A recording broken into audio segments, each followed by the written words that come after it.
So, dann testen wir mal beim DJ Osmo die Gesichtserkennung.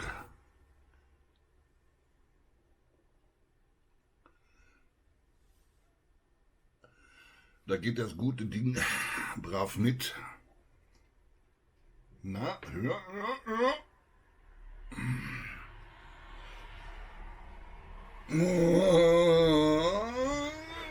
Brauchst du nichts machen, das geht hier vollautomatisch. Allerdings sehe ich hier gerade, dass mir oben ab hier der Kopf fehlt. Also zumindest auf der Anzeige fehlt ein Stück von der Rübe. Wer weiß, wofür es gut ist, ne?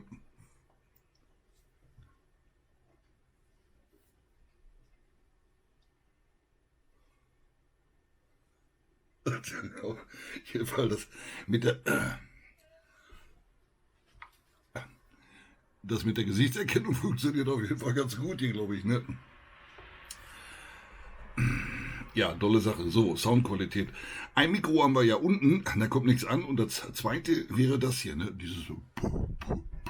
Keine Ahnung, wie sich das anhört, ne? Dann zusammen mit mir. Das hören wir uns gleich nochmal an. Ich bin gespannt.